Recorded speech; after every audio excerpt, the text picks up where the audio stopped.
Selamat pagi semuanya, saya Jeff dari 051 NIM saya.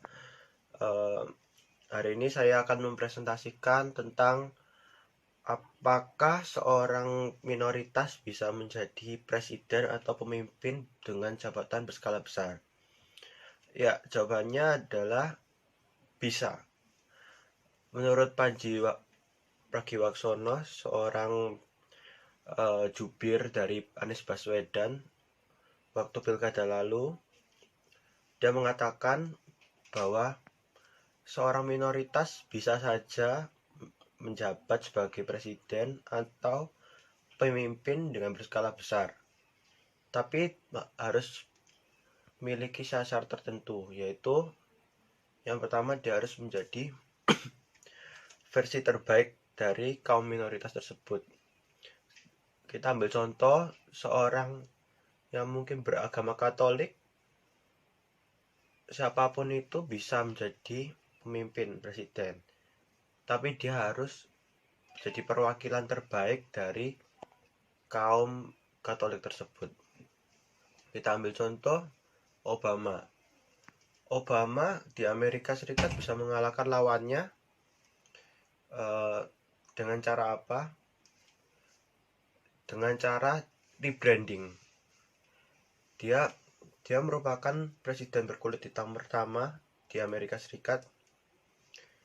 Kenapa bisa dia terpilih dan dia sulit untuk dijatuhkan? Karena Obama merebranding dirinya sendiri dengan perilaku yang berbeda dengan kaumnya. Dia tidak memperlihatkan bahwa walaupun dia seorang berkulit hitam, tapi dia tidak memiliki karakter attitude yang seperti orang berkulit hitam. Seperti dia sangat bersih sekali, seperti tidak memiliki skandal, tidak memiliki cacat dimanapun. Oleh karena itu dia bisa mengalahkan saingannya pada pemilihan presiden waktu lalu, dan dia sangat sulit dijatuhkan karena dia tidak memiliki celah. Dan itu yang terjadi juga untuk John F. Kennedy. Dia juga bisa mengalahkan saingannya walaupun dia hanyalah seorang Katolik, di mana Katolik di Amerika Serikat merupakan minoritas karena di sana di Amerika Serikat mayoritasnya adalah Kristiani. Dia bisa tidak sulit untuk dijatuhkan karena dia tidak memiliki cacat. Oleh karena itu seorang minoritas bisa mengalahkan lawannya dengan cara dia harus tidak memiliki cacat yang bisa atau mungkin celah yang bisa untuk dijatuhkan atau diserang oleh orang-orang mayoritas gitu. Prosesnya memang lebih sulit, tetapi jika bisa dilakukan, peluang untuk menang akan lebih besar. Jadi, perkenalkan, nama saya Dedi Tansen, nomor induk 02060319100003. Apakah boleh non-muslim menjadi presiden Republik Indonesia? Sebelum adanya amandemen Undang-Undang Dasar 1945 yang hingga saat ini sudah mengalami amandemen keempat.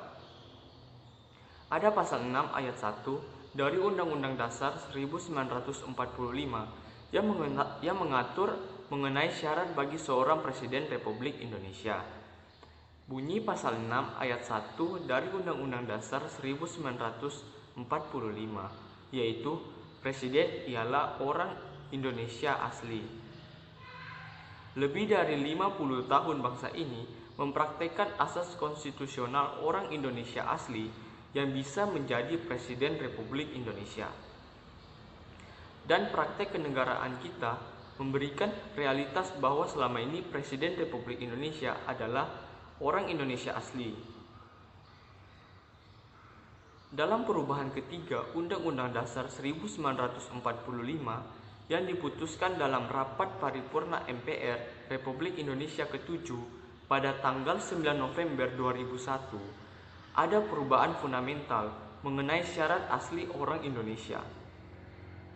Pasal 6 ayat 1 dan ayat 2 dari Undang-Undang Dasar 1945 aslinya sudah diganti dengan ketentuan konstitusional baru yang selengkapnya sebagai berikut. Pasal 6. Calon presiden dan calon wakil presiden harus seorang warga negara Indonesia sejak kelahirannya dan tidak pernah menerima kewarganegaraan lain karena kehendaknya sendiri, tidak pernah mengkhianati negara, serta mampu secara rohani dan jasmani untuk melaksanakan tugas dan kewajiban sebagai presiden dan wakil presiden. Syarat untuk menjadi presiden dan wakil presiden diatur lebih lanjut dengan undang-undang. Dalam perubahan ketiga Undang-Undang Dasar 1945, syarat orang Indonesia asli bagi calon presiden Republik Indonesia dihapuskan dan diganti menjadi cukup seorang warga negara Indonesia sejak kelahirannya. Artinya, sejak perubahan ketiga Undang-Undang Dasar 1945 ini membuka pintu selebar-lebarnya bagi siapapun yang hendak mencalonkan diri sebagai calon presiden dan calon wakil presiden. Yang penting, sang calon adalah seorang warga negara Indonesia sejak kelahirannya, tidak pernah menerima kewarganegaraan lain karena kehendaknya sendiri, tidak pernah mengkhianati negara, serta mampu secara rohani dan jasmani.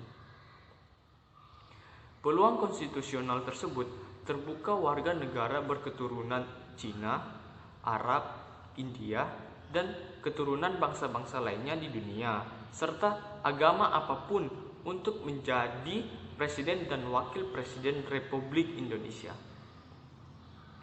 Semenjak kemerdekaan Republik Indonesia dikumandangkan pada 17 Agustus 1945, selama ini Presiden Republik Indonesia yang berkuasa adalah orang Indonesia asli.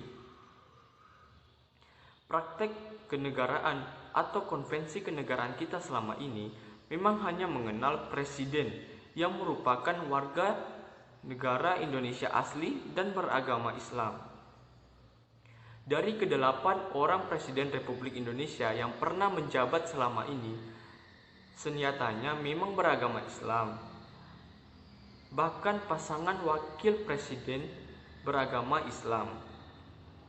Sebagai salah satu sumber hukum tata negara, konvensi kenegaraan yang selama ini dipraktikkan akan menjadi rujukan utama bagi kalangan mayoritas yang akan bersikukuh bahwa presiden adalah orang Indonesia asli dan beragama Islam sebagai agama mayoritasnya. Sebagian rakyat kita sudah terpateri dalam pikirannya bahwa Presiden Republik Indonesia adalah orang Jawa. Oleh karenanya, calon presiden yang berasal dari unsur non-Jawa kurang mendapatkan di hati rakyat kita. Hal ini disebabkan karena faktor internal masing-masing individu rakyat kita yang masih bermental pengekor dan mental terjajah alam pikirannya. Jadilah mengikuti apa yang terjadi di masyarakat saja. Nah, dari hal ini kita bisa menarik sebuah kesimpulan bahwa dari Undang-Undang Dasar tidak ada yang mengatakan bahwa Republik Indonesia harus mempunyai presiden yang beragama Islam, melainkan di dalam Undang-Undang Dasar mengatakan bahwa agama apapun bisa menjadi presiden di Republik Indonesia asal memenuhi syarat-syarat yang ada, yaitu berkelahiran kewarganegaraan Indonesia, tidak menerima kewarganegaraan lain, serta mampu melaksanakan tugas-tugasnya. Jika syarat-syarat ini bisa dipenuhi secara maksimal, maka bisa menjadi seorang presiden walaupun tidak beragama Islam. Ya, nama saya Indra Rafli Lamanapa, NIM 50. Sini saya akan membahas siapkah bangsa Indonesia menerima seorang presiden yang termasuk dalam golongan minoritas dan juga seberapa rasional masyarakat dalam menilai sebuah kandidat. Nah, dari situ kita perlu memperhatikan berbagai kondisi demografis di setiap daerah, karena mengingat di setiap daerah memiliki kondisi demografis yang berbeda, sehingga masyarakat dan partai politik akan mempertimbangkan sosok seperti apa yang mampu memenangkan hati masyarakat secara luas. Ada juga kita lihat dari latar belakang di sini masyarakat masih melihat dari latar belakang SARA sebagai syarat yang diperlukan atau diperhatikan secara umum. Namun sedihnya kondisi seperti ini kerap kali didiamkan dan dianggap tidak penting atau bukan masalah yang serius, bukan masalah yang besar. Nah, dari sini mari kita berkaca dari negara Amerika.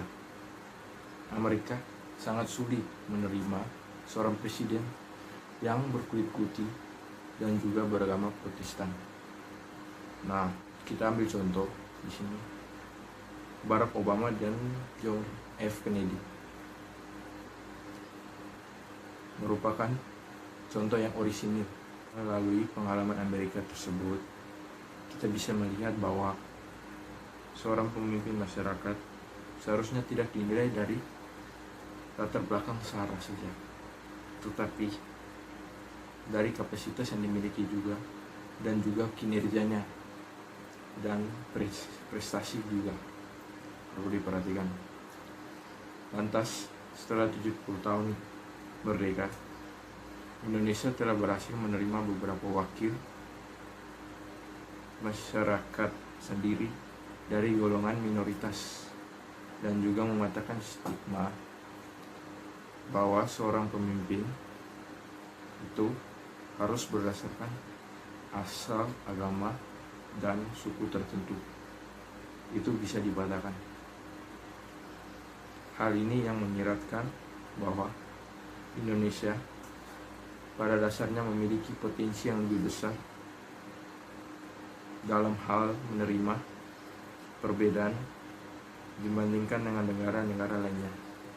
Nah, momentum ini yang seharusnya dipertahankan dan dijaga bangsa Indonesia, bukannya diabaikan,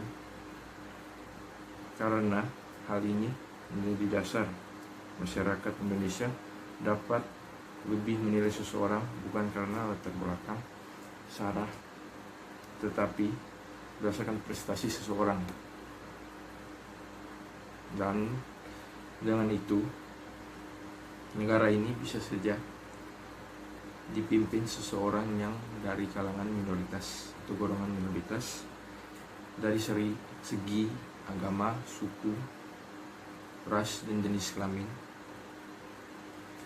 dengan cara masyarakat tidak hanya memilih seseorang bukan berdasarkan penampilan dan atau tampilan medianya, tetapi menilai dengan apa saja yang sudah dilakukannya untuk masyarakat atau prestasi apa secara konkret.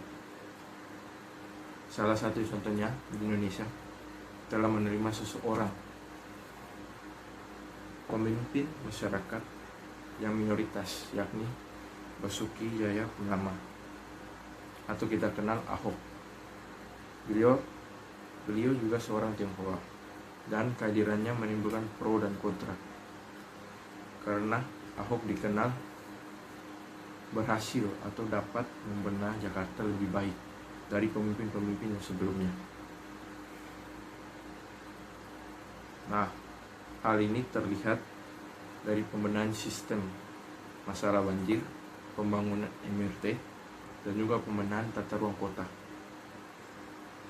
Dari sini yang harusnya dipikirkan masyarakat, karena jika masyarakat Indonesia berpikir rasional dan tidak melihat seorang dari SARA atau melihat latar belakang SARA, melainkan dengan melihatnya secara konkret dari kinerjanya dan prestasinya yang telah dilakukan. Atau perkenalkan, nama saya Sony Idris, NIM 042.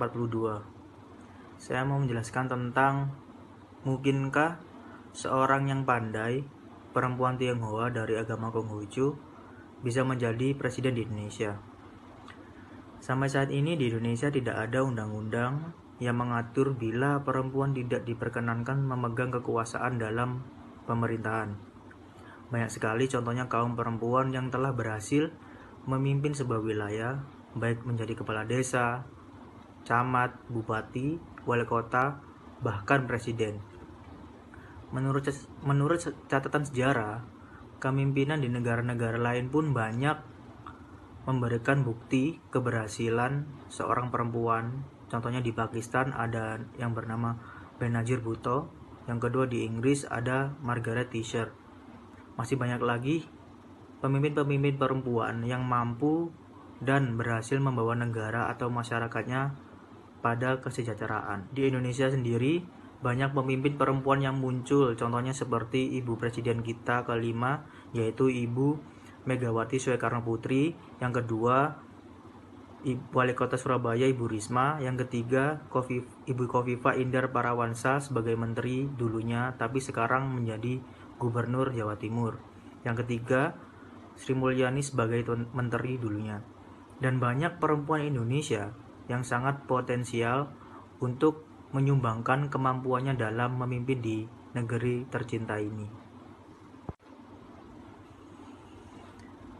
Dan di dalam Undang-Undang Dasar tahun 1945, pada penggalan pasal 28D ayat 1 berbunyi, setiap orang berhak atas perlakuan yang sama di hadapan hukum.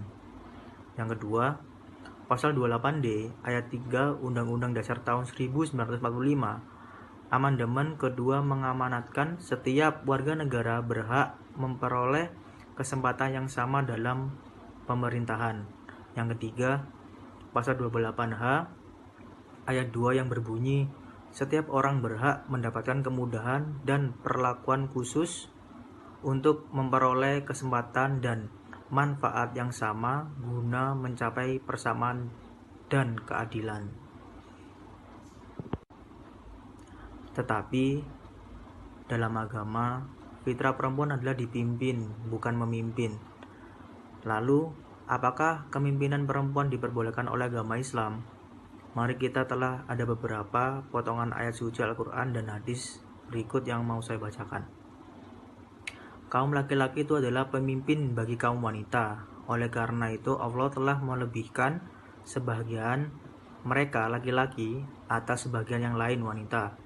Dan karena mereka laki-laki telah menafkahkan sebagai dari harta mereka, sebab itu maka wanita yang soleha ialah yang taat kepada Allah lagi memelihara diri ketika suaminya tidak ada. Oleh karena itu Allah telah memelihara mereka, wanita-wanita yang kamu khawatirkan nujusnya, maka nasihatilah mereka dan pisahkanlah mereka di tempat tidur mereka, dan pukullah mereka. Kemudian jika mereka mentaatimu, maka janganlah kamu mencari-cari jalan untuk menyusahkannya. Sesungguhnya Allah Maha Tinggi lagi Maha Bersabar. Oleh karena itu, kenabian hanya khusus diberikan kepada laki-laki. Khalifah dan imam sholat pun diharuskan berjenis kelamin laki-laki. Hal ini juga didukung oleh sabda Rasulullah SAW, suatu kaum itu tidak akan bahagia apabila mereka menyerahkan kepemimpinannya mereka kepada wanita. Hadis ini diriwayatkan oleh Bukhari dari hadis Abdurrahman bin Abdu Bahro dari ayahnya. Tafsir Al-Quran Al-Azim pada tafsir surat An-Nisa ayat 30. Kesimpulan, perbedaan otak laki-laki dan perempuan adalah dalam hal menangani suatu pekerjaan yang berdampak dalam perbedaan hasil. Secara general, otak laki-laki dirancang untuk menangani pekerjaan yang memiliki sistematika seperti pemerintahan atau militer, sementara perempuan lebih cocok dengan lingkungan yang feminim seperti pendidikan. Tapi secara hukum, perempuan memang diperbolehkan untuk menjadi pemimpin. Namun secara agama, perempuan tidak diperbolehkan karena yang pertama yaitu perempuan telah menjadi pemimpin dalam rumah tangga suaminya. Yang kedua, perempuan hanya boleh melakukan kegiatan di luar rumah dengan izin seorang suami. Ketiga, kepemimpinan tidak sesuai dengan fitrah perempuan yang lemah lembut dan emosional. Nama saya Vincent Albert Wijaya dengan nomor NIM 020603191010. Saya di sini akan membahas pro dan kontra apakah Presiden Indonesia harus beragama Islam atau tidak. Ada yang berpendapat bahwa tentu saja Presiden tidak harus beragama Islam. Indonesia adalah negara demokrasi, bukan negara agama. Terdapat di UUD 1945 pada pasal 6, tidak ada satupun kalimat yang mewajibkan calon presiden dan wakil presiden harus beragama Islam. Lalu ada juga yang mengatakan bahwa perubahan pasal 6 UUD yang berbunyi presiden ialah orang Indonesia asli yang beragama Islam. Dan ada juga yang mengatakan belum tentu. Menurut UUD 1945, syarat utama menjadi presiden adalah harus berkewarganegaraan Indonesia. Kalau presiden harus beragama Islam itu terdapat pada Piagam Jakarta yang berbunyi presiden ialah orang Indonesia asli yang beragam Islam, namun seketika dihapus karena untuk menghilangkan kesan diskriminasi. Sebelumnya melalui perubahan ketiga pada tahun 2001, ketentuan itu diubah menjadi calon presiden dan calon wakil presiden harus seorang warga negara Indonesia sejak kelahirannya dan tidak pernah menerima kewarganegaraan lain karena kehendaknya sendiri, tidak pernah mengkhianati negara, serta mampu secara rohani dan jasmani untuk melaksanakan tugas dan kewajiban sebagai presiden dan wakil presiden. Sulit untuk menafikan bahwa pemikiran untuk kembali kepada rumusan sebelum perubahan konstitusi itu tidak terkait dengan dinamika politik terkini, khususnya pemilihan gubernur di Jakarta sejak Gubernur Jokowi berhasil menjadi presiden. Pemikiran bahwa Jakarta adalah tangga politik maju Indonesia satu adalah fakta sejarah yang tak terbantahkan. Maka menjadi normal pemikiran dan kekhawatiran bahwa siapapun yang menjadi gubernur terpilih Jakarta dalam Pilgub 2017 berpeluang menjadi salah satu calon presiden di 2019. Jadi mengembalikan syarat presiden Indonesia asli tentu bisa menggantikan langkah Basuki Cahayapurnama yang keturunan Tionghoa ataupun Anies Baswedan yang keturunan Arab sebagai calon presiden atau paling tidak calon wakil presiden di tahun 2019. Indonesia asli adalah istilah yang digunakan dalam UUD 1945. Istilah itu masih digunakan dalam Undang-Undang Nomor 12 Tahun 2006 terkait kewarganegaraan yang membedakan WNI menjadi dua, yaitu orang bangsa Indonesia asli dan orang bangsa lain. Dalam istilah yang berbeda, bangsa Indonesia asli disebut juga pribumi sebagai lawan dari non-pribumi. Warga negara keturunan pun karenanya dimaknai sebagai WNI yang orang tuanya berasal dari bangsa lain. Namun sekali lagi, warga negara keturunan biasanya lebih merujuk pada saudara kita dari etnis Tionghoa. Namun istilah pribumi sendiri adalah konsep diskriminatif yang berusaha membagi masyarakat Indonesia berdasarkan ras dan asal-usulnya. Istilah itu muncul di zaman Belanda, yaitu ras kelas ketiga berdasarkan Undang-Undang Kolonial Belanda tahun 1854. Sedangkan ras kelas pertama adalah bangsa Eropa dan ras kelas kedua adalah bangsa timur asing yang meliputi Tionghoa, Arab, dan India. Ketika perubahan ketiga UUD 1945 menghilangkan syarat Indonesia asli bagi calon presiden, itu adalah bentuk kemerdekaan hakiki dan kelapangan luar biasa dari kelompok pribumi guna menghilangkan sekat diskriminasi dan lebih mewujudkan janji kebinekaan yang menghormati keberagaman, termasuk dalam hal beragama. Apalagi penghilangan kata asli itu sebenarnya penghormatan atas kebinekaan Indonesia yang kesekian.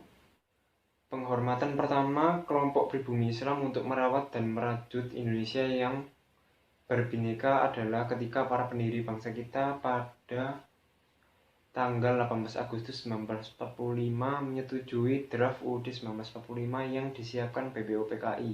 Tetapi dengan 3 perubahan, yaitu yang pertama, Piagam Jakarta disahkan sebagai pembukaan Undang-Undang Dasar 1945 dengan mengubah judulnya dari Mukadimah, sebuah kata dalam bahasa Arab, menjadi pembukaan. Yang kedua, 7 kata yang berkaitan dengan syariat Islam dihilangkan dari pembukaan dan pasal 29 ayat 1. Dan yang ketiga, syarat bahwa calon presiden harus beragama Islam dihapuskan dari pasal 6. Keislaman dan keindonesiaan kita memang selalu menjadi tantangan dalam berbangsa dan potensi pertentangan dalam bernegara. Selanjutnya, para founding parents kita yang kedua melalui rangkaian perubahan UUD 1945 pertama hingga keempat pada 1999 sampai 2002 telah membawa Indonesia ke alam yang lebih reformis dan demokratis, termasuk dengan menghilangkan syarat Indonesia asli sebagai calon presiden.